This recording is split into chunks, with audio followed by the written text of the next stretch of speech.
send you the link in Google, sorry, in module. The lecture started. In case if you're finding yourself a shy person, not happy to participate, the chat is available all the time. I believe many of you have already used Google Meet. You are familiar with Google Meet. There is another nice feature available down there. You can raise your hand.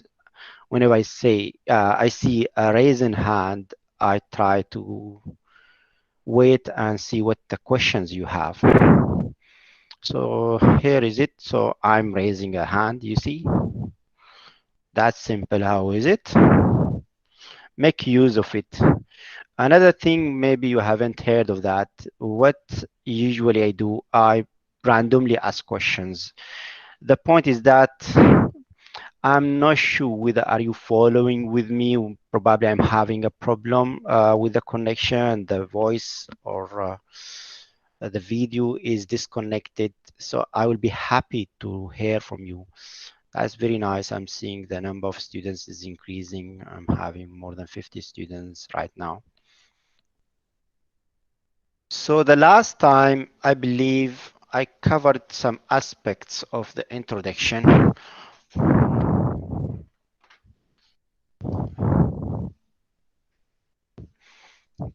We have covered this part, and I think I stopped in this slide.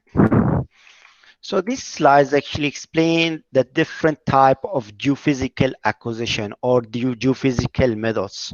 We have actually two different types.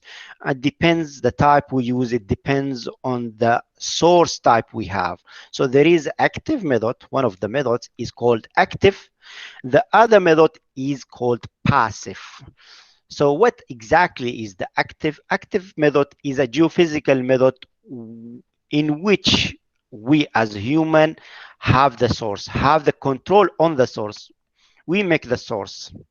Whereas in the passive technique, we are just measuring the naturally occurring phenomenon or physical phenomenon of the earth. What are some physical phenomena of the earth you are familiar with? Let me ask Malik, could you list some physical properties of the earth itself? Physical. You have studied them in physics courses. They are occurring naturally. Can you repeat the question, Doctor? I didn't quite get you. So my question is that there are some naturally occurring physical properties of the earth. Can you list some of them? Do you mean like differentiation and segregation of material? Yeah, could be, but the obvious one we have. So the obvious ones we have, just shut down your mic. I'm hearing myself again. My echo is coming back to me. So we have the gravitational force. There is a gravitational force. There are tides too, but in general, this is a gravitational force. And the other one is magnetic earth field. Earth has a magnetic field. So you don't need usually to introduce another force, a gravity force. So we can measure the gravity force, but we are not introducing any type of source to the earth. Whereas in the aspect of active techniques, we have an example of seismic technique. In the seismic technique, we'll come back to these techniques later on. So in general, in the seismic technique, what is the property we measure is the seismic waves. The velocity of waves. What is a wave? Whenever I make a disturbance in a material, it usually does not take even seconds to reach to me because I'm very close to the point where I'm making the disturbance. However, in geophysics, we consider second a big number. A second is a big number. Usually we are with the domain of milliseconds or microseconds sometimes. So those small microseconds, they make differences. It's a half a second is a time for the wave, seismic wave, to go to 1 kilometer and return back. It goes to 1 kilometer down the ground and return back to me. But who makes that disturbance? Me, myself, using some type of source. So these technique, active technique, are considered as active usually. Human is involved to create them. Some variation between active and passive is that the first one is the active are usually expensive. They're expensive because the source type you use is expensive. It's also labor intensive. You need a human to operate those sources. For example, in seismic refraction, it's simple seismic technique. We have in our department the equipment to make seismic refraction. The source is a hammer, a simple sledgehammer. We hit the ground with the hammer and we send the energy to the ground. And this energy, when it hits a boundary between two different rocks, where the density and velocity between these two rocks is different, the wave gonna be reflected back. The wave gonna be reflected back to me, and I measure it. I use some type of instruments, recording instruments, to measure it. But overall, the concept here, I'm always in control of the source of energy. So the best or the first segregation. Yeah, anyone have a question? Please raise your hand. I prefer that you raise your hand.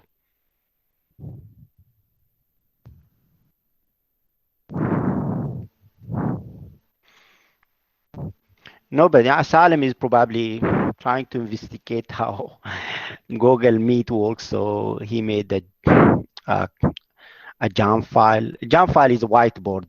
So when you want to write something and share it with the rest, you use a jam. They call it a jam file. So this is the seismic technique. It's an active technique. There are other techniques which are also active, electromagnetic techniques, electrical techniques, and many other techniques there. Or that's fine, Salim. They are all active methods, but they are labor intensive. Another thing, another disadvantage with the active technique is that they are environmentally not friendly. How is that? Usually in seismic technique, we use big seismic technique. We use, for example, an explosive, a dynamite, to make the source. And you know, the seismic, then the source itself might damage the ground. Yes, Dr. Roida, what's your question?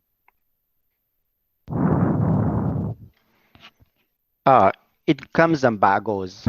I don't think it's from my side. Do you still have it?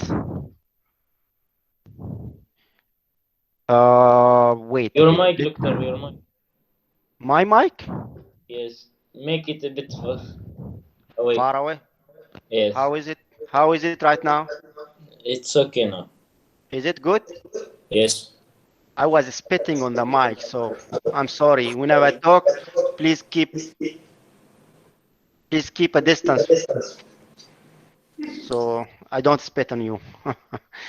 Maybe I was spitting on the mic. Is that better? I think it's better right now. Okay, good, good. Thanks. Thanks. So this is good. Do you know what I'm doing? I'm actually using something. Let me check. How is it right now? It has an echo detector now. So you see I'm using a software.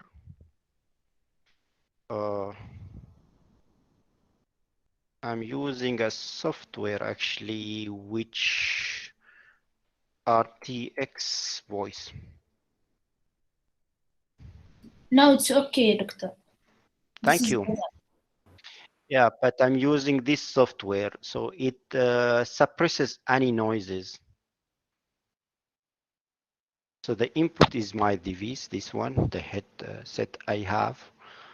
But if I make it the default, probably you will find that there is a lot of noise coming in.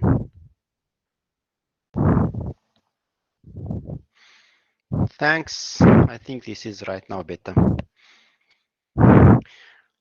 So this is some limitation or some disadvantages we have with the active methods. Another thing is depth of investigation, how deep you can investigate. With a passive method, for example, if my source is an earthquake is a passive source. Why it's passive source? It's not generated by me. I do not have any control on the earthquake, so it's a passive technique. How deep it can penetrate, how deep we can send this energy released, not we, the earthquake itself, how deep it can send the energy. It can penetrate all the earth. Even like a big earthquake happens in, let's say, Japan, we can sense it in here. If you cannot sense it as a human, the instruments we have here implanted or distributed around Oman, they can sense that shaking, especially if its magnitude is above like 5 or 6. It shakes all the earth. And actually, that's one of the reasons humans were able to make a judgment or bring these theories that the earth is made of different layers: inner core, outer core, mantle, and the crust, because of the investigations they made through earthquake studies. So the limitation of depth is a concern with the active methods, but it's not a big concern or a problem with the passive techniques. Passive techniques are technique related to the energy or the physical property the earth emits itself, like the gravity of the earth or the magnetic field of the earth. They are naturally appearing, and we can measure them. Why we are interested on the gravity technique or the gravity of the earth? The gravity value as we measure it is almost like 9.8 or close to 10. That's the average value. But the real value, the very accurate value, has some slight variation temporally and spatially too. Temporally, whenever I say temporally, I mean in time. And that's true. And that's the reason we see tides, because the Earth's gravitational force is changing. It's changing from time to another time during the day. It's changing from one place to another place spatially. Why is that? Because there are denser rocks with higher density below our feet in some space compared to another place. Through these variations, we can detect whether there is specific type of rock like chromite. Chromite is of high density. If we use the gravity technique and do a gravity survey there, we might detect a higher gravity anomaly or higher gravity values. And we can then make investigation or a conclusion that the rocks beneath or in that place are of higher density.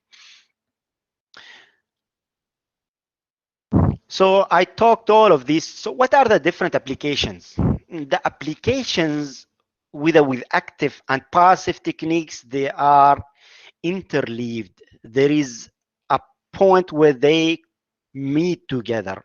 So I can investigate the deep to bedrock. What's the bedrock? Usually in any area, the topmost layer is a soil layer. is unconsolidated layer, is a withered layer. It's not of interest probably to me, but who are interested in this first layer? The people who are studying in agriculture, the soil and water and soil, probably there is a department. They are interested on this technique on the topmost layer for agriculture purposes or for other purposes. We are also interested on this. People in the civil engineering, they are also interested on the topmost layer, deep to the bedrock. The bedrock is the consolidated hard rock layer. The seismic technique can help you tell what is that thickness of this first layer. And you can use it for geotechnical studies like water investigation, how hard the rock is, how is the shearing of the rock. Maybe whenever they want to build a high story building in some place, they tried first to make some investigation to the rock. Is it stable? Is it hard enough? Can it withstand the large weight or high weight of the building in that place? So these things all are considered geotechnical studies. We use seismic also for oil and gas exploration and for tectonic studies. Tectonic studies are large scale studies. So earthquake usually are helpful. Even active or seismic method, active method themselves can be helpful. Some of the deep investigations they make of the seismic technique, they go up to like 6 kilometers, 7 kilometers. Whereas the earthquakes are also considered as seismic, but they are not active. Earthquakes are seismic technique, seismology related to the seism. We are still investigating the velocity variations or speed of waves in the rocks with the earthquake technique. But they can penetrate whole the earth. Gravity exploration, on the other hand, we are interested on density variation. The physical property we are interested is density variation. So here you see, for example, a salt layer or salt they appear. This is considered as a cross section of the earth. And in one part there is, let me show you my laser pointer. So this is the salt they appear. A characteristics of the salt is that its density is about 2.2 gram per cc, gram per centimeter cube. Whereas the other rock like limestone or sandstone, they have a density of 2.8, 2.7 compared to the density of salt, which is 2.2. So there is a big gravity variation or density variation between these two rocks. And I get an anomaly. I get a high density on the, a high density here on the rock, whereas the target, if my interest is salt, if I'm looking for the salt itself, it gives me a low density there. So I get an anomaly. In terms of applications, again, I can use it for mapping the depth to bedrock, mapping salt layers, locating caves in terms of gravity. Why? Because caves usually are empty spaces in the subsurface. Since they are empty spaces, the density is almost, they have no density. Densities of water, how much is the density of water in terms of gram per cc? Who can tell me? Can anybody tell me what? Yes, 1. So density of water is 1 gram per cc if you are interested on this thing. But density of oil is lower than 1. So that's the reason it's floating up. And there are other applications as well, like mapping a landfill, a dump site using gravity technique, and tectonic studies as well. The first stage whenever they want to explore for oil is basin analysis. How big is the sedimentary rock? How thick is the sedimentary layer? Below the sedimentary layers, usually we find the basement. Basement. Basement is igneous rock or metamorphic rock. In Oman, we have basement in several parts. We have it in Hattat schist, we have it in Sur, and we have it also exposed in Salala, in Dhofar region. The rest is all a basin. It's a big basin. Even like the mountain range, the Jabal Akhdar, and all of these, once they were a basin, they are sedimentary rocks, but they are exposed to the surface. Another, but it's not a basement. Another thing is the ophiolite. Ophiolite is actually an oceanic crust came to the Oman, but it's not a basement. So this is the differentiation between active and passive techniques. A term of scale, we have very large scale and we have a variation between them, the large and very small scale. So small scale, I can consider logs. Will logs, they are geophysical methods or geophysical properties like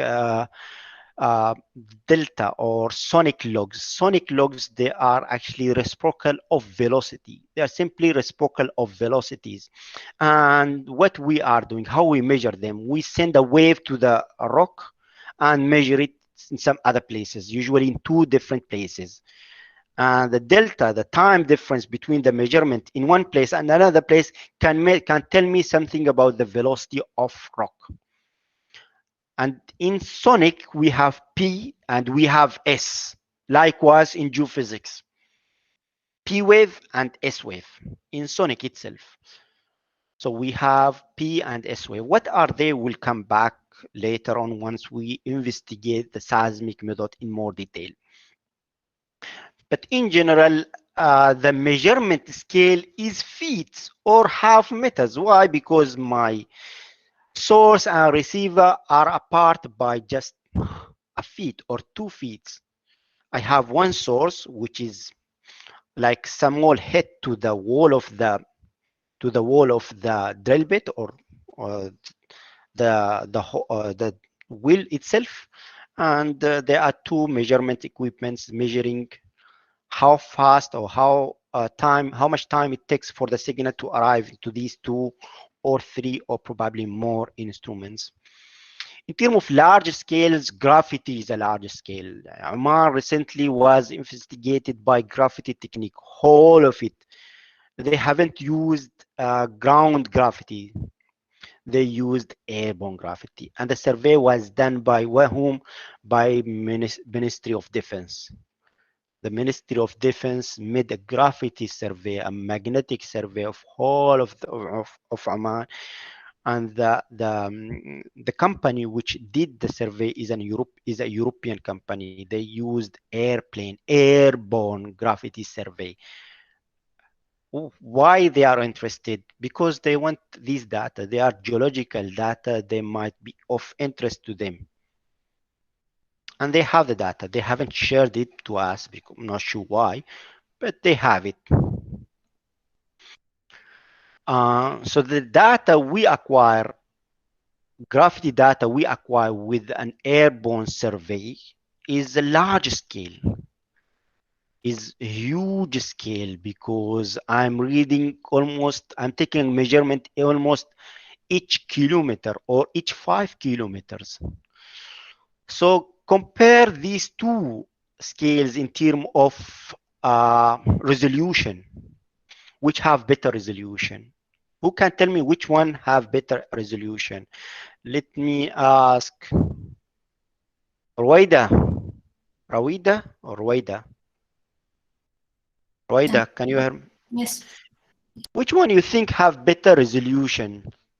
Do you know what resolution means? Resolution means basically how you can determine or separate two features close to each other.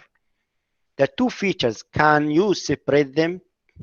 That's what we call resolution, how you can resolve those two features which are closely spaced apart. I didn't the question, Doctor. So my question is, which one you think, large scale geophysical investigation or small scale geophysical investigation, has a higher resolution? Small scale. That's true. Yeah, small scales, they have a higher resolution. In terms of complexity, processing power, computer, we usually, whenever we acquire geophysical data, we bring them to the computer to make further analysis. The large scale usually takes more processing power. You need very powerful computers.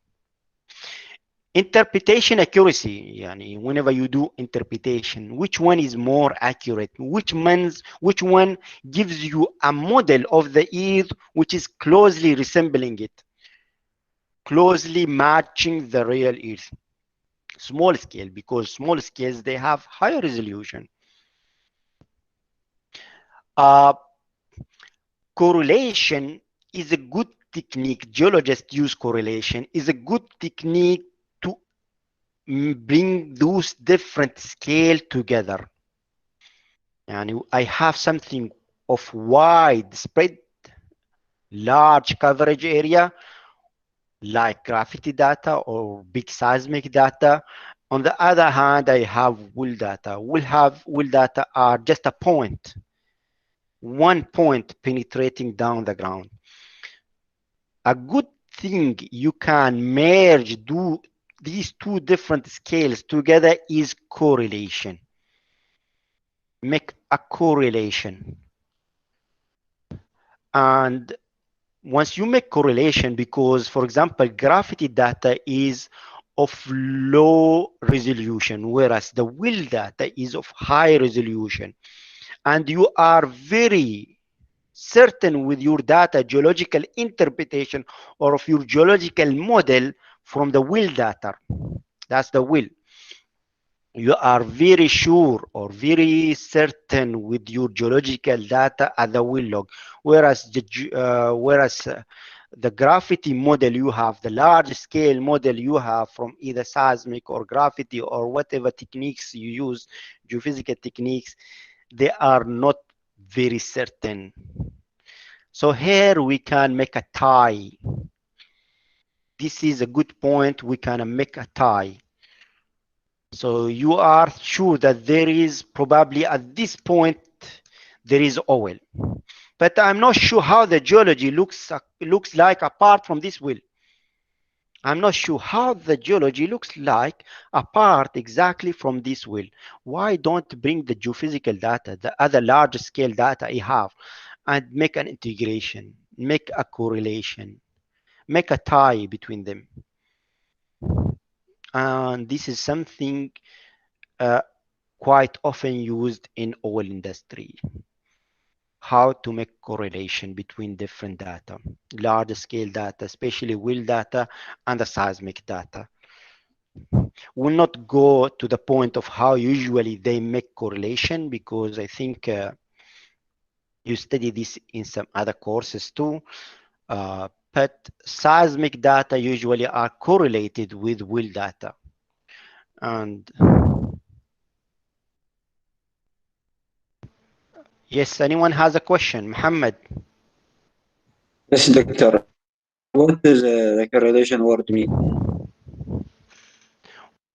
could you repeat? I couldn't hear. What does correlation word mean?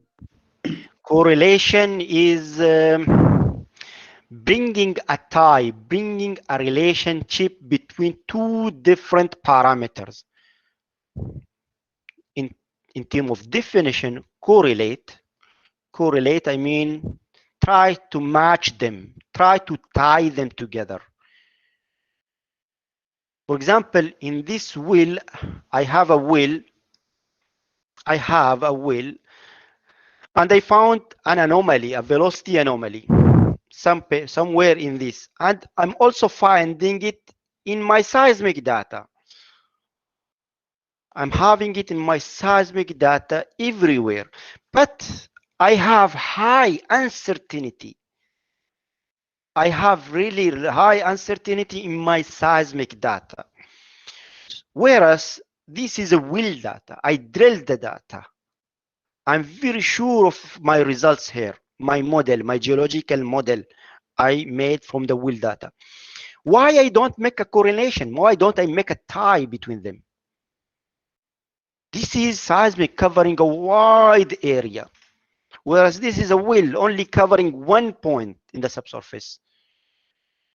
This is what I mean by correlation. Correlate, tie them together, match them, relate them. Is that clear to you, Muhammad? Yes, yes, doctor. Yeah, thanks. So there are a wide range of scales, and we come back later on within those slides. What are the scales?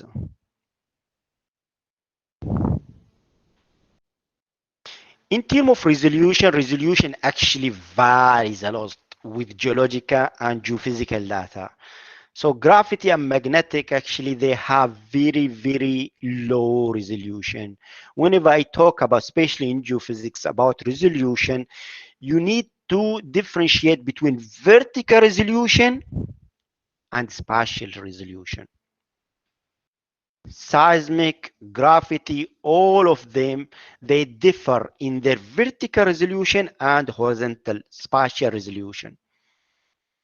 So gravity usually have wide spatial, this from here up to here, from tenth of kilometers or meters, sorry, to 1000 kilometers, that's the range. Whereas this is the same probably, or even larger vertical scale. So this is the vertical scale, and this is the spatial or the horizontal scales. We have the electromagnetics. We have the seismic, surface seismic. This is what we are interested on. But there is cross wheel seismic also. We have two wheels, and we shoot in one wheel and the receivers in another wheel. We have VSP in in Mkhezna field. They try to do something called 4D, because what they are doing in Mkhezna field, they are sweeping, they're injecting steam, trying to sweep all the rock. The rock is heavy there. Oh, sorry, the oil is heavy there. Not the rock, the oil is heavy. There is a huge amount of oil in Mkhezna field, but it cannot be pumped out because of its weight. How you make it lighter? How you might make it volatile so it can escape from the rock? The oil then can escape from the rock. You heat it up. You really need to heat it up. So in Mkhezna, actually, what they are doing, they are heating up the rock. They're changing the physical properties of the rock. So the physical property, once it's changed at one time, it's different than in another time, after 2 years or after 1 year. Geophysics, seismic, then can help, can gives you an insight what have been changed during this span of time within 1 or 2 years. And what they want to make, they can make seismic in 1 year and repeat exactly the same seismic data after 2 years, and make then a difference between these two seismic data. The difference is the change. The difference between these two seismic, because the geology is not changing, you are changing the geology. Geology itself cannot change drastically within 1 or 2 years. There cannot be a new rock layer suddenly within half a year or 6 months. But you are injecting fluid, steam to the ground and changing it. And you can then make subsequent, or the first one, they call it base survey. No, it's not fracking. Their intent is not to frack the rock. Their intent is just to steam the rock. The rock actually is a mix of limestone and sandstone, the rock there in Mkhezna. but they are trying to steam up the rock, so the oil, heavy oil, make it lighter so it can escape. That's the point. But 4D, the concept, the 4D, once you make two different seismic survey of the same parameters at two different times, it's called 4D seismic. It wasn't successful actually there. So instead, they considered for VSP, vertical seismic profiling, VSP. It was successful there in Makhizna. So what is VSP? In VSP, you lie down your instruments, recording instruments in a wheel, in one or two wheels, and your source, the hammer or other sources, because in the seismic technique, we need a source. We need to make a disturbance to the ground to send the energy, and the energy propagate or probe the earth, the layers, and get either reflected, refracted, and recorded by instruments. Um, you might have heard of the terminology reflected, refracted. We in our department, actually, we have this problem. Students always comes to us and say, could you waive a course؟ يعني تعطيني تخويل بدون ما اخذ المتطلب السابق prerequisites. It's hard because sometimes you need to understand some simple principles. What is refraction? What is refraction? You study these things in optics, in physics 3. Yeah, in general geophysics, it's fine, but there are other courses you take in general geophysics, which are more advanced. And I went into big trouble. All of the students came, oh, you need to remove this, does not have any relation to geophysics. No, I can't.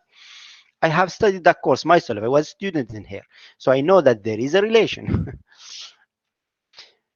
So VSP was successful in at least in Schlumberger. Sorry, in what the company name is? Which company is operating? Occidental of Oman. And then we come with logs. You see the resolution with logs is almost within 1 to 2 meters. Then we come to FMI, formation micro image logs. Their image, their scans of the take image of the wheelbore. From the image, they can tell if there is any type of oil, if there is any fractures, what are the orientation of the fractures. They can tell these things from formation image logs. Then we have cores. The core are the cuttings which comes from the rock. This is a core also, and sometimes they even themselves do coring. What is coring? They lower down an equipment to the wellbore and fire it to the well itself and get a sample of the rock. That's what we call cores. Then we have microscopes. Geologists usually they use microscope to tell what are different minerals existing within a rock. And some students they do their final year project in using scanning electron microscope. They get such detailed images. Those detailed images they can tell you even the percentage of different minerals. And a rock, what type of minerals it has, what is the percentage of feldspar and other minerals. So these two images are different scales. So this is an image of graffiti anomaly, the largest or largest in low resolution. Scale is high, but it's very low resolution, whereas this is just a millimeter or even lower than a millimeter probably. And you are seeing what are the different types of minerals within rock. And the best person in petroleum petroleum industry is to know how to make downscaling and upscaling. Downscaling and upscaling. What is downscaling? You have something which is very high resolution. You are downscaling it, making large scale. The opposite, and you are downscaling it, Whereas you have well logs, probably sometimes we have well logs, we want to upscale them to make them within the same resolution as seismic data. The well data are of high resolution.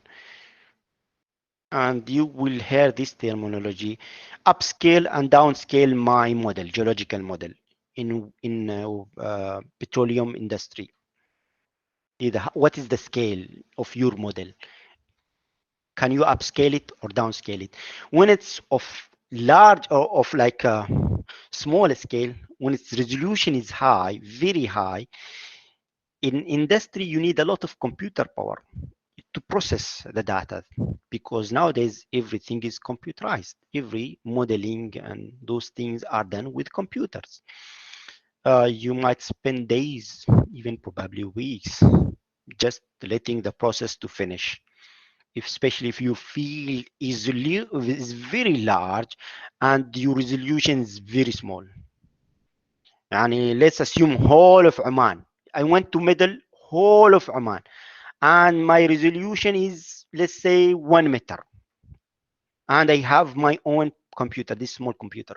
I'm trying to generate a model from various geological, geophysical, petroleum engineering data.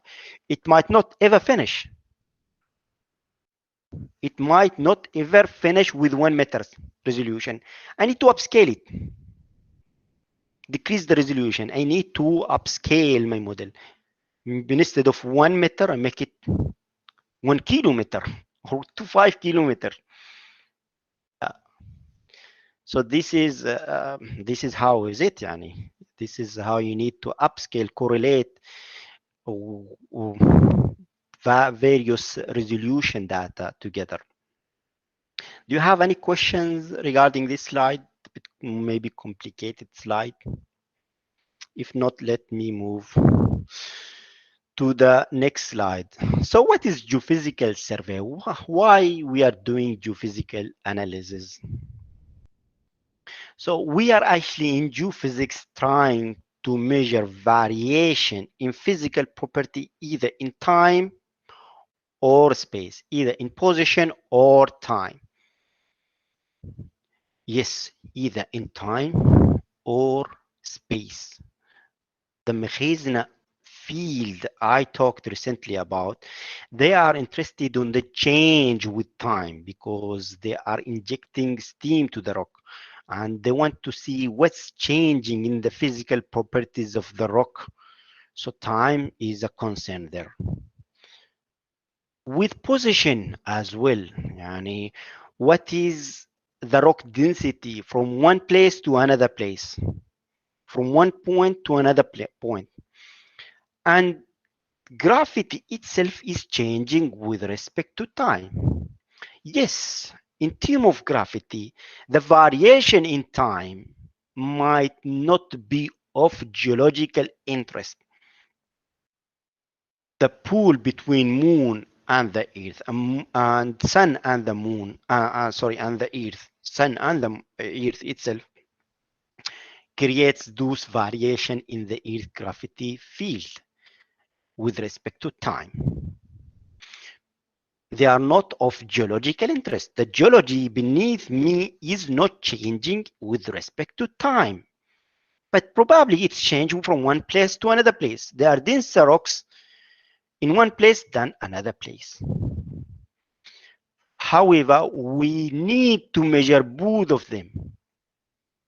The change in time as well change in position or in space.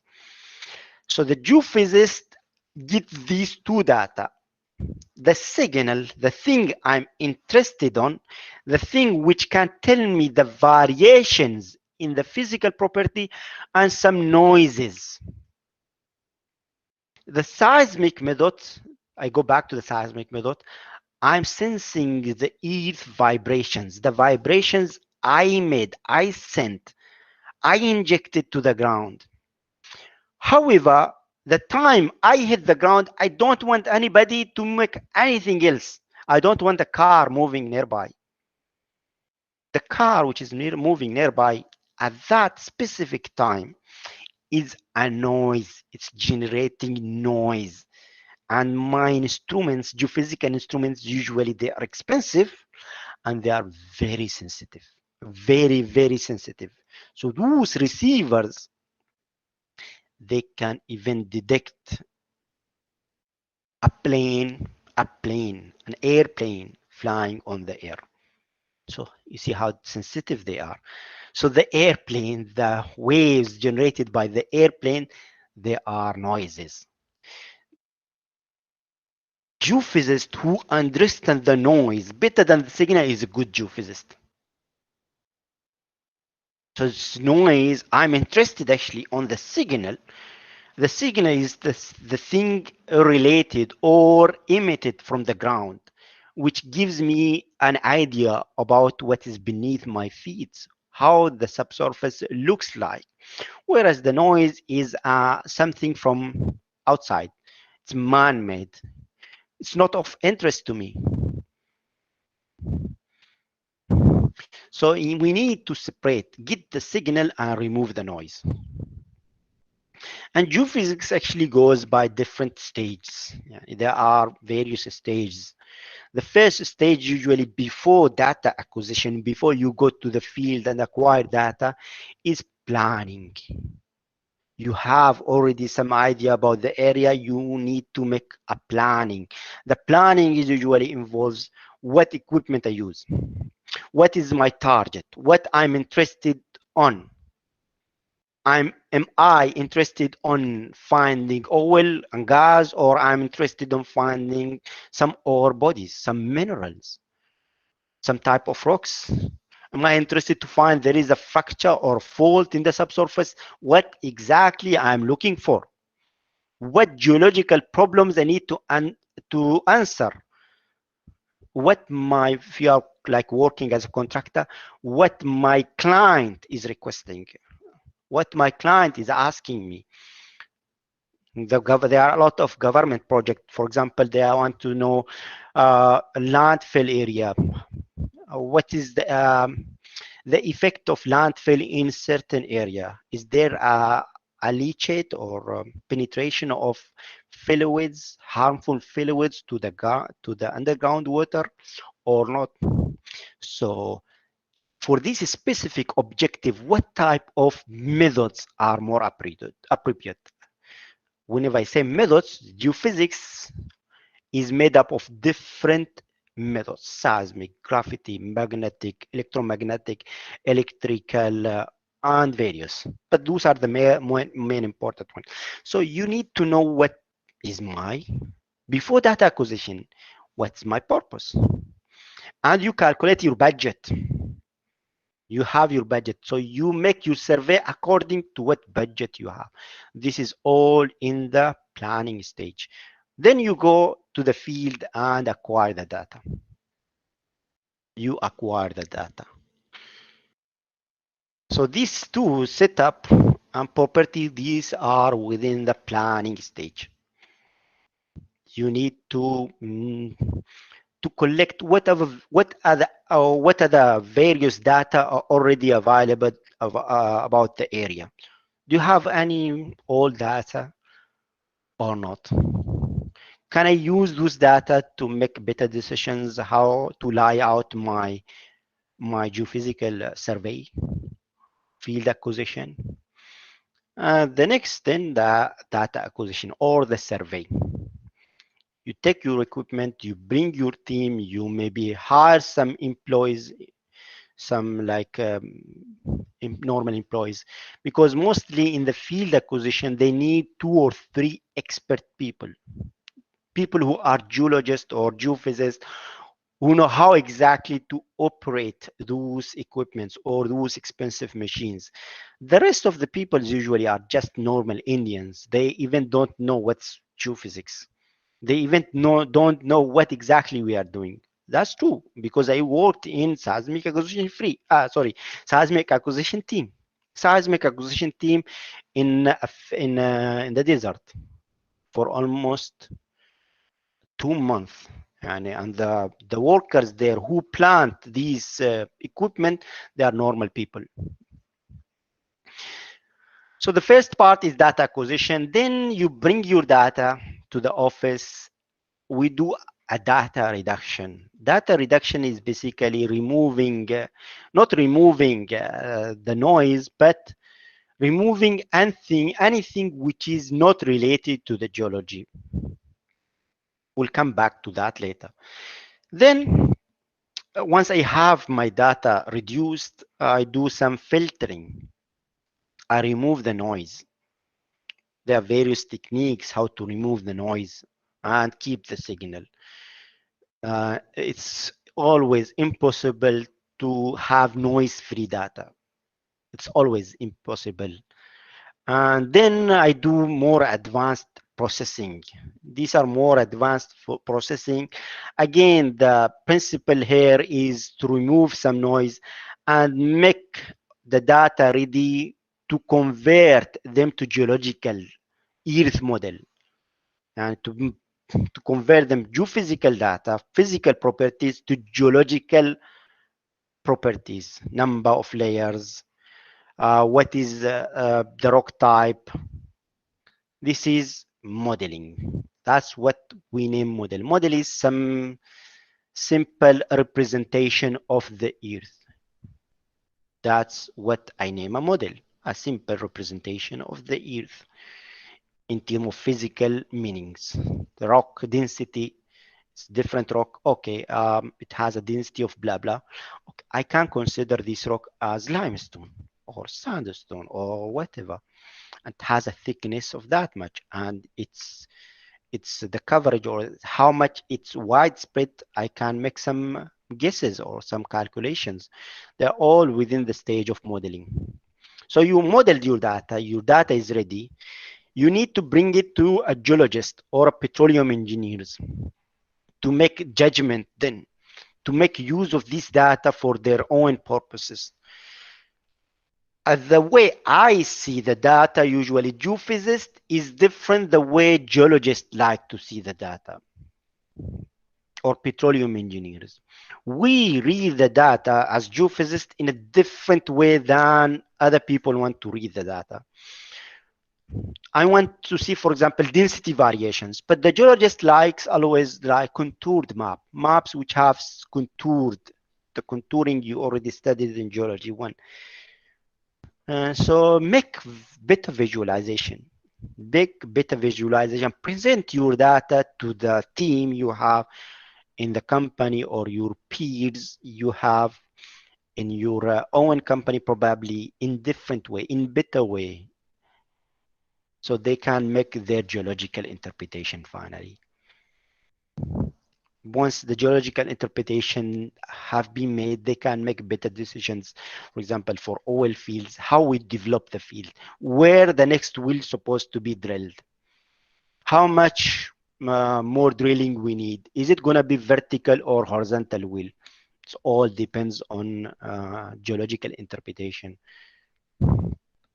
So keep an understanding. At least you don't need to rememorize them just for memorization, but understand them, what different stage is and what's the importance of all of these stages. Maybe a different person can add something different to this list.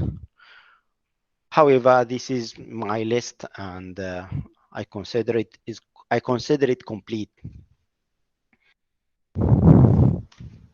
So what is data acquisition? In seismic, for example, in oil fields, they use a vibrator. This is called a vibrator. A vibrator is a truck, actually, which is used for seismic surveying. And it moves along a line. So this is, there are 3 actually trucks together. Those 3 trucks are moving synchronously together and sending the same energy, the same seismic energy. And why they need 3? Let me ask a question, and I record the name because I'm seeing some students leaving.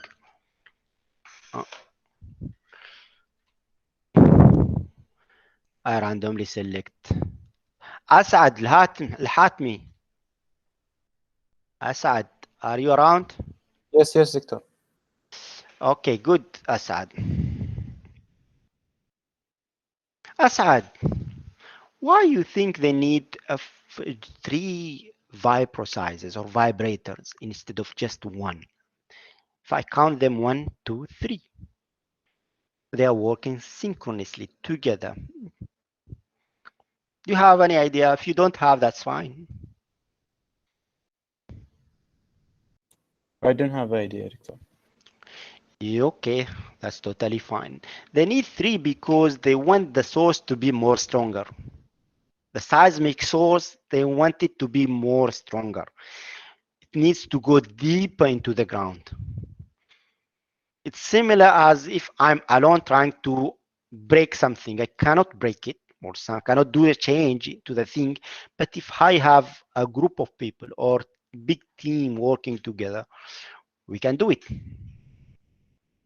If I'm fighting with someone, maybe he can hit me and I will be in trouble. Whereas if I have a good friends, they can help me. So this is the principle is the same. Usually they have 4 or 6 or even more, and they are sending the same source, the same signal, exactly working in synchronously. The plate down there, you see the plate down there, they call it vibrosize. This is the vibrator, and the plate there is vibrosize. It attached to ground and start checking like that. And you can watch it in YouTube if you like. So this links then sends you to the YouTube a survey, which is I think it's just 7 minutes survey acquisition. You can watch it if you like. So it sends a vibration to the ground, a train of energy to the ground, and the energy, whenever there is a change in physical property, in this case for the seismic, is the velocity of rocks. It reflects back. The energy reflects back.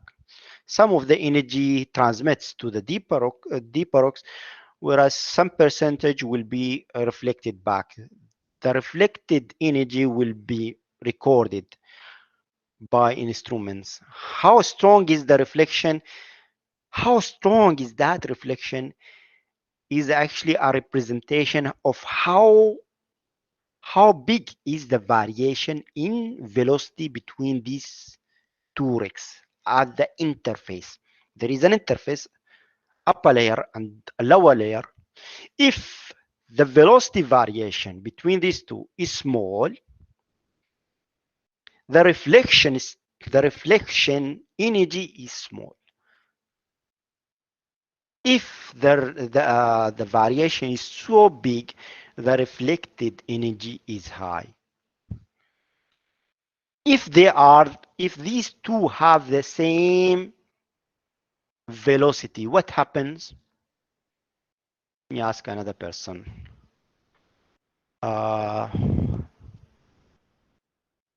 الريم شحي Reem,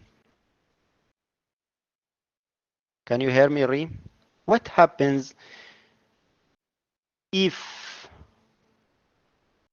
Reem, can you hear me? You can write if you feel shy. At least just write something in the chat. Okay. Reem, what do you think will happen if there are two different rocks, but the velocity is the same? I simplify. Will there be a reflection or not? Will there be a reflection or not?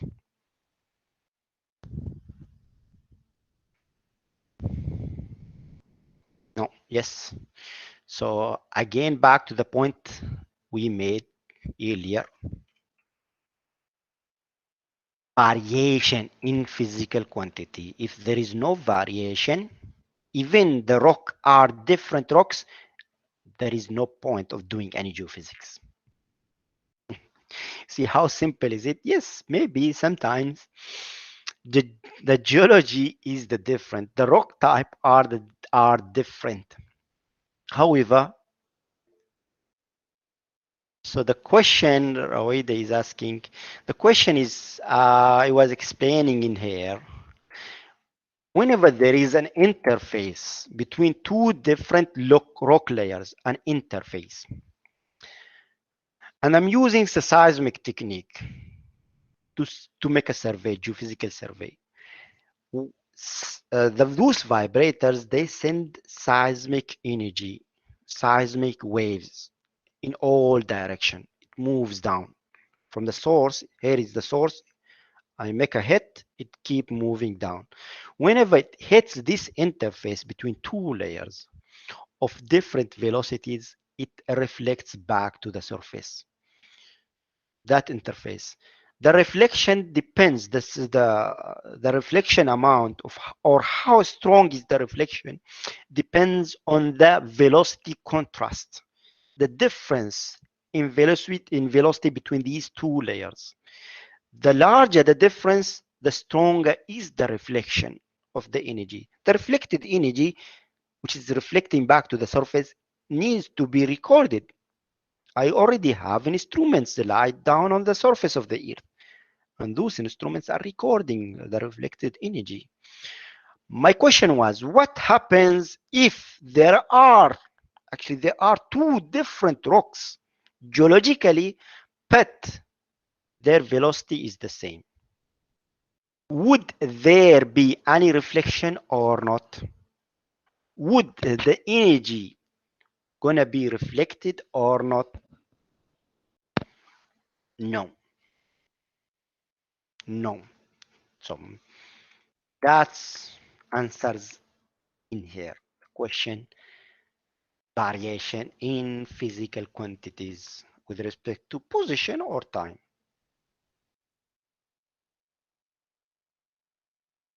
So the vibrator is used for land survey. Land survey, they use vibrator.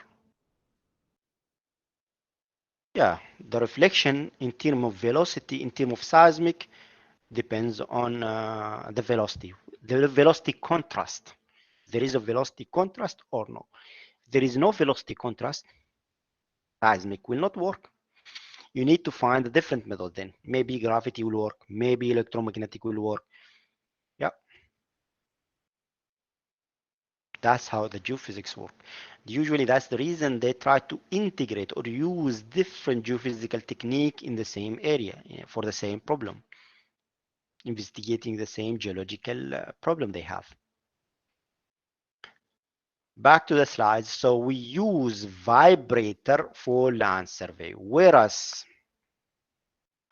for marine survey, we don't use vibrator. We use an air gun. But this is not of interest to you because we'll come back to these things later on. Here is a depiction of or a diagram or a schematic illustration of how ViproSize works and how the recording is done. So here I have a vibrator. It sends energy whenever there is a change in the rock type, and that change is reflected by a change in velocity as well. This is very important. The energy will be reflected back.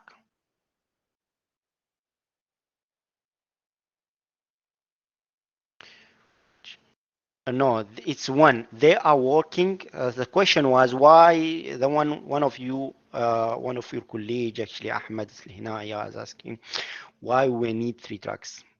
We need 3 tracks. So we need the energy to penetrate deeper into the rocks.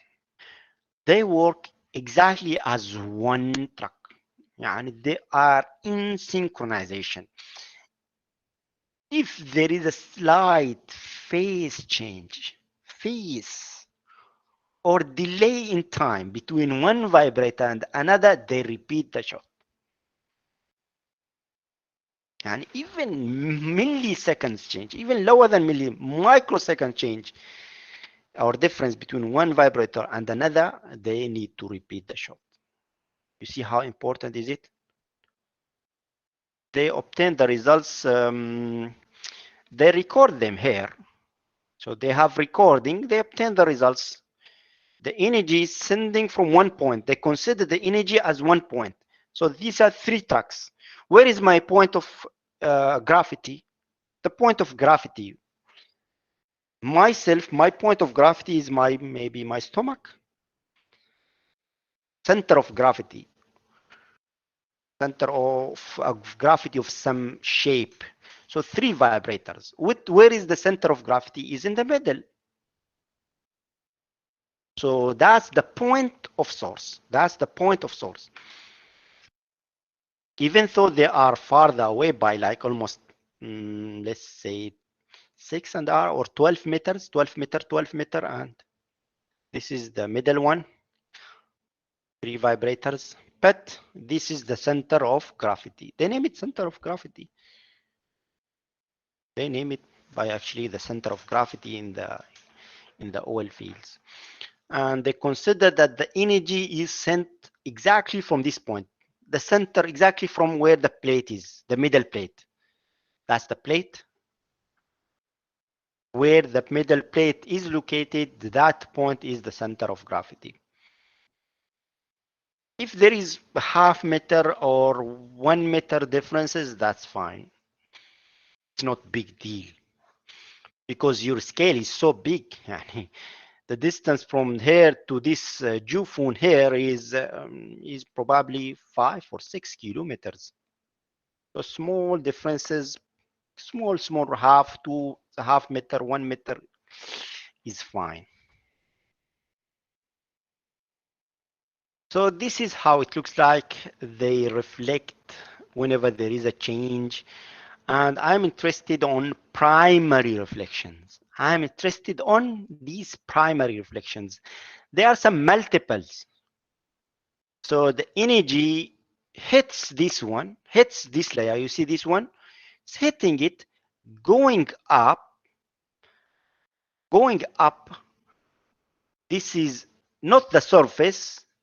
This is another layer, unwithered layer. Going down, this is, we call it multiple reflection. And it's a noise. It's a noise which supposed to be removed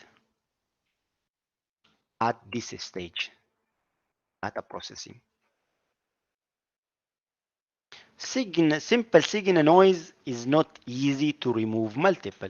So we do it in seismic data processing technique. Multiple is something coherent, yani always happens. Something always happens. Whereas a truck moving nearby, another truck, my car moving nearby, it's a random noise. It's happening probably at some stage of time, but not happening later on. Those type of noises, random noises, can be easily removed. Whereas multiple, this is a multiple, it goes hit this layer, goes up, does not be recorded, but returns back before going up, and later on again reflected back to the surface. It's called multiple. This is not a primary reflection. Those are all primaries. There are other types of waves like refraction, love wave, Rayleigh wave, air wave. They are all noises. They are all noises. I need to remove them. So those refraction, love wave, Rayleigh wave, or air wave should be removed at this stage, signal and noise. I'm interested on the primary, but I need to remove the noise. So what are the noises? What is love wave? What is Rayleigh wave? We'll come back to this. What is the refraction? Actually, we'll come back to this. We'll not investigate much in detail what is multiple and how they are generated, because there are other courses in geophysics, seismic methods, and seismic data processing where they investigate multiples and treat them in more detail. So we either use Viprosize, as you see here, or we use a dynamite. Both of them are used in land survey, dynamite and Viprosize. Whereas in marine, we use something called air gun. And we'll come back to this later on. But we use dynamite in places where we cannot have, the truck cannot have access there. So they dig a hole, small hole, put some dynamite and explode it. So this is also a video link, you can watch it yourself. Data acquisition. Most of the surveys in geophysics, actually, we made it on the surface. There are some exceptions. Exceptions are well logs. Well logs, we do them in a well along a borehole. Radioactive measurement, paleoseismic, also they are geophysical. They we can consider them geophysical. Radioactive measurements and paleoseismic, they are done in lab. You need to take a sample and make measurement in the lab.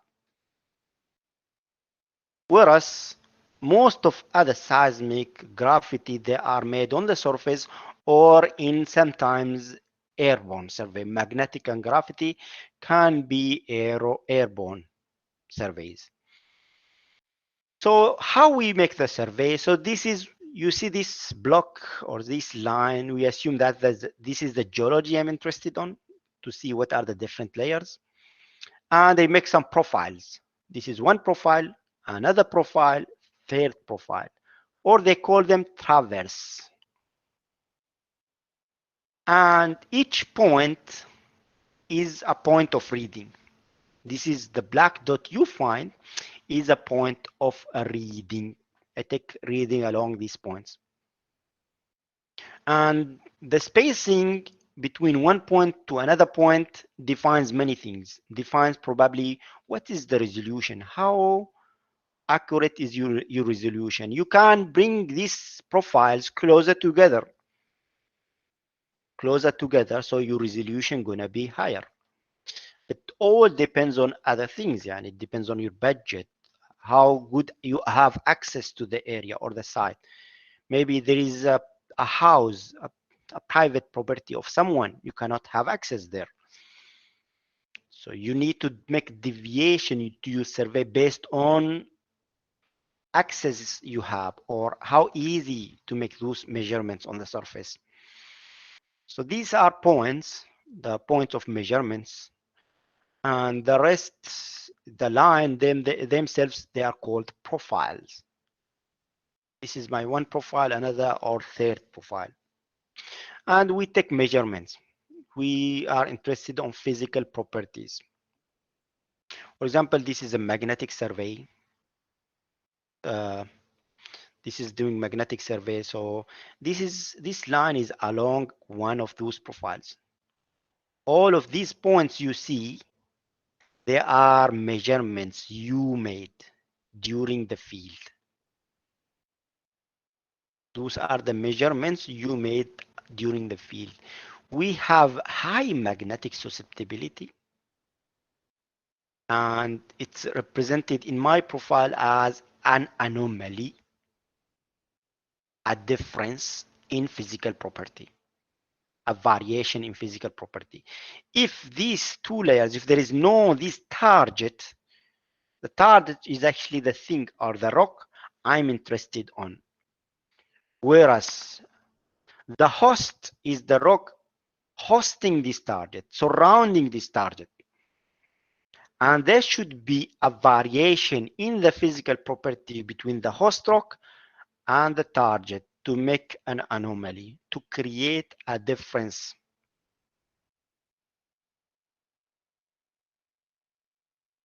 So this is what we call as an anomaly. This is one, you see, this one is one of the profiles. Again, this is from your book. Those are the black dots are actually also called as stations or location, recording points or stations. And the line, the continuous line going along those, the continuous line crossing all these points is the model. Is the model. That's the model. Continuous line is the model. If the line is not crossing these points, it means your geological model is not representing your data. There is a difference between your geophysical measurements and the model you created. This is a simple model. This is not the real geology. This is someone draw it or made it in computer. The one you think it's not a real geology. Neither geologists, nor petroleum engineers, nor even geophysicists can represent the Earth 100%. In microscopic scale, it's totally difficult. And that's the reason you'll find in oil industry, they keep updating their reservoir models. Every month, every 2 months, they create a new model. Whenever they drill a new well, there is an update. What, at least geophysically, what can give me an idea that what my model, if my model is close to the geology, is this match between the line, continuous line, and the points. We'll come back to that, but the point, we need to know how we do acquisition. So this is the type of acquisition. This principle, this type of acquisition, whenever we have traverses, we have stations, spacing between stations, is done usually in gravity and magnetic survey. The seismic survey is quite different, at least in terms of acquisition, but we'll go in detail. We can't explain the acquisition type of all the methods, because we'll go that into detail once we study all of these methods one by one. But for the time being, just simple what is from the book itself in terms of acquisition do suffice. So this is a type of acquisition used actually in gravity or magnetic or even electromagnetic technique. They use such acquisition type where we have a lot of profiles, and along each profile we do a survey. The profile is not necessarily very straight. Usually we have some deviation because of surface obstacles.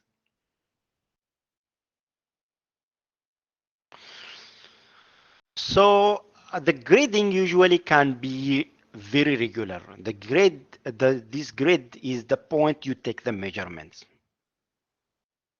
So in this case, your transect or profile can either be in this direction, horizontal, or in the X direction, or in the Y direction.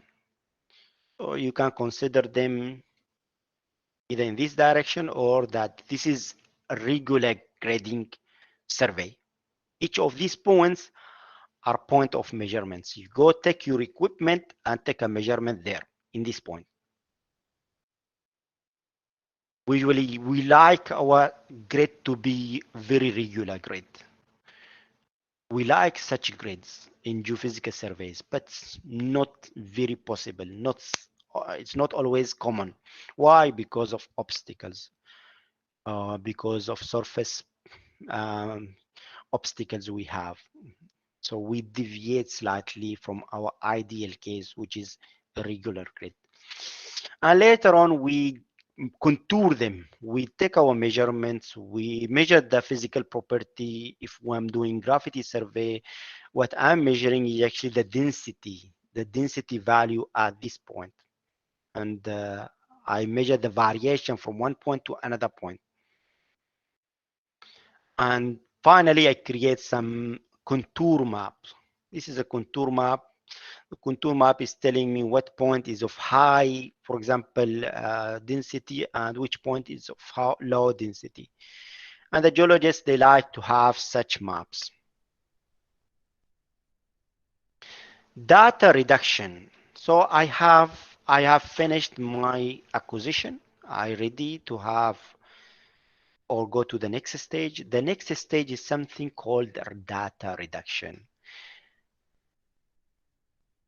So the reading you take usually from the field usually are not truly representing the geology. They are associated with other things. For example, for the gravity, we know the gravity might change temporally as well as apart from spatially. From one point to another point, If there is a change in gravity from one point to another point, it means the geology beneath me is changing. But why the gravity at the same point changes if I take measurements at two different times? Why there is a change in gravity? And there is. If you take a measurement of gravity at early morning at one point, come back and measure later on at the same point in the midnight or afternoon, you'll find that the density changed. What's the reason? Did someone change something with the geology? No. Why the gravity or the density change in the same point? Who can tell me? Maybe the heat, the Huh? temperature. The heat or maybe the temperature. Not temperature. Yeah, maybe temperature. Density. Not density. Yeah, density changed, but why it changed in the same location at different times? Doctor, maybe because of the flowing of the water sometime? Not flowing of waters. Yalla, who knows? Think about it. You see this? Maybe Yeah. maybe it's expand in the morning and Not necessarily. Yeah, maybe somehow, but there is a more strong reason. You find this reason once you go to the beach. The tides, the moon. Yes, tides. Yeah, that's the answer. The Earth tides. The tides change. The Earth gravitational force is changing throughout the day. That's not geology at all. That's something I'm not interested on. I need to know what's exactly. No, there is no. The formation is not changing. There is tides. The Earth gravitational force is changing slightly within the same day because of Earth tides. The gravitational force between the Earth and the Moon, and also the Earth and the Sun.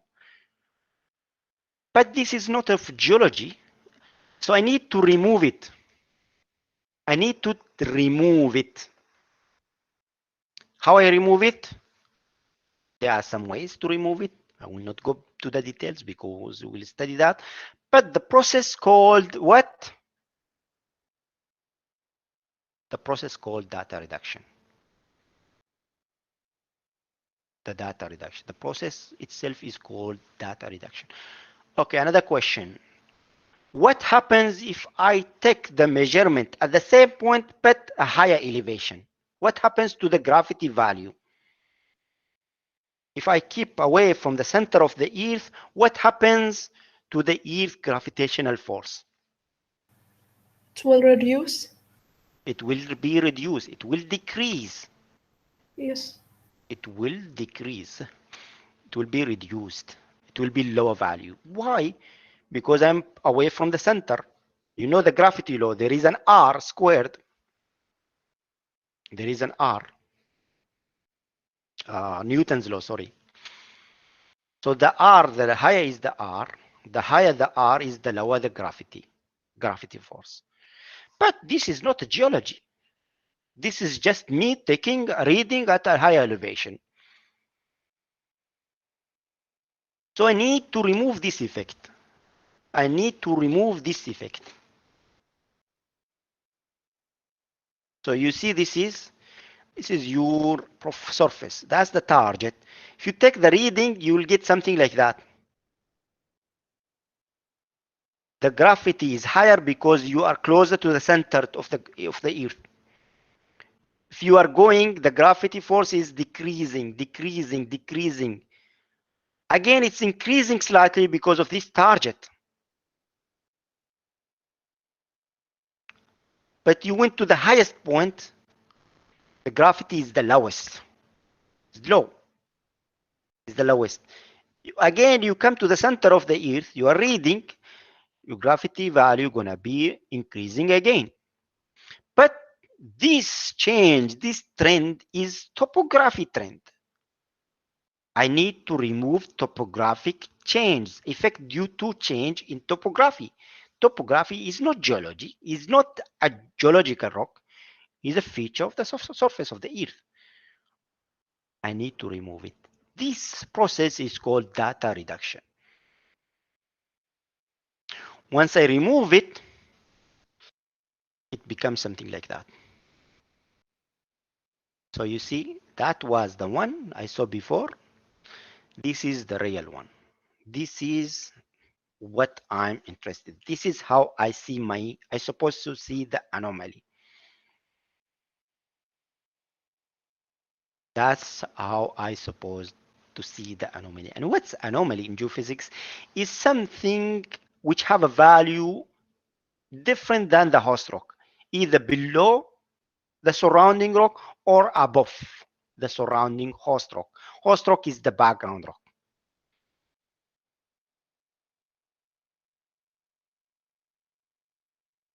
Let me see. Yeah. What do you see? What do you think? Sorry. Shall I stop here? Or shall we continue? I have, let me check. I have, it's the second week. Let's continue or just stop. Maybe you get bored a lot. I haven't given you a break even. Let me give you 5 minutes questions, but we'll finish these slides within this week. We'll finish all of these within this week. We have to. This is the introduction. Or maybe Let's stop, Mister. I will stop then. Enough for today. That's enough. Do you have any questions so far? Anything not clear? Anything related to the course, not specifically to today's slides or today's lecture? I found that some students, they are registered with me with the lecture part, but not part registered with any of the labs. Tomorrow I will be giving a lecture too, so there is no lab. Yeah, there is a textbook. The textbook, if you go back to course extend, so this is the textbook. This is the book, and you'll find that there is always a reading assignments. I will not evaluate you on the reading, but I recommend you read something. Not big thing, it's just few pages. So for the week 2, those are the reading assignments. And this is the book. For the first or the last week, there is also reading material. Page 1 to 4. And every week I send you what you're supposed to read. In week 4, we'll be having the first quiz. And I will give you the project data and also distribute you into teams, to different teams. And you have to submit it probably week by week 9 or 10. We'll see how it goes. Once we approach week 4, we'll tell you exactly when to have the midterm, either week 7 or week 9. Week 7 and week 8. Someday between these two. Maybe my course is a large course, so they give me a priority to decide what time should I do it. But I will update the slides. I think I will update these slides and remove some parts because we couldn't, at this rate or at this pace, I cannot finish all those slides, and we need to move forward in more important aspects of geophysics. Just an introduction, and I believe there are some little bit repetition of things I'm saying. At least, for example, let's say there are some few repetition. These two slides almost the same. I might remove some few slides. Do you have any questions? Yes, doctor. according to survey. At Let what me time read. did you join? What do you want? I'm the one without the timetable for lab session. So the lab timetables actually, let me see them. Okay, I will show you.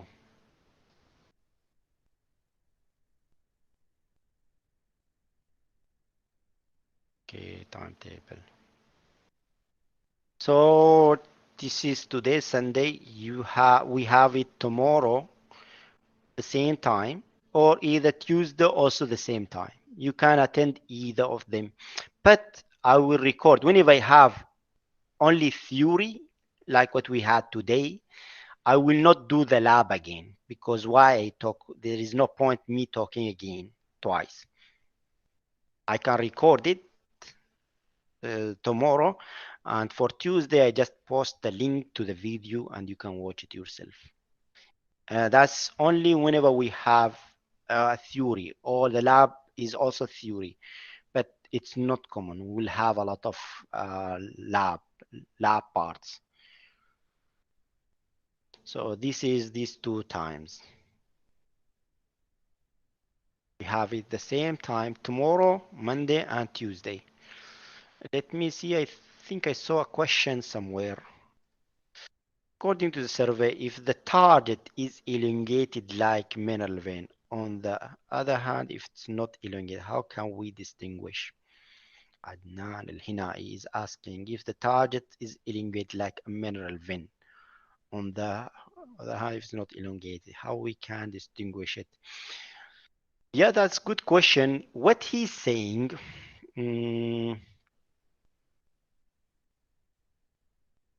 okay, let me bring this thing.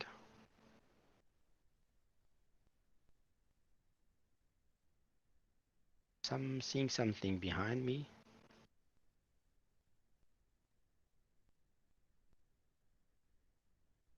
Sure, I was trying to write. Okay. So what he was suggesting, I think, so let's say if this is the subsurface and you have some target.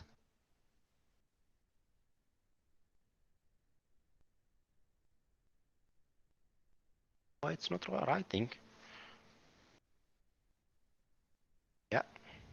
So he was saying that if I have the target something like that, a vein, maybe my drawing is not good, very short or something like that.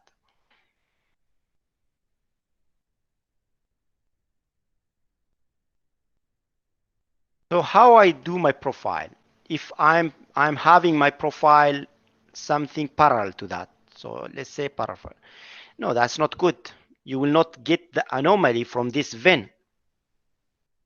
You will not get the anomaly.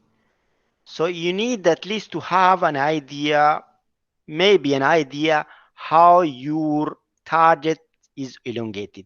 So you better make your profile in this direction. You make your profile elongated perpendicular to the feature you are interested in.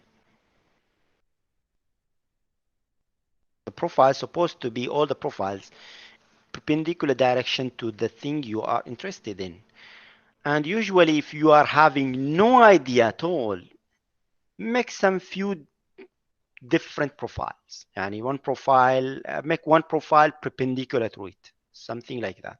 Perpendicular your first or second profile. And whenever we will go to the refraction, we'll investigate this thing later on again. In seismic refraction, you will not know if the layer is dipping or not, unless if you make 2 different profiles, perpendicular profiles. You will not know if the layer is dipping or not. You will never ever know. Either you make the profile this direction, in this direction it will not be dipping, but there is a dipping. If you make it one in this direction parallel to it, you cannot know that if it's dipping or not. You will not know unless you make 2 different profiles. And then you can tell the true dip, the true the true depth of your layer or subsurface layer? But that's a good question.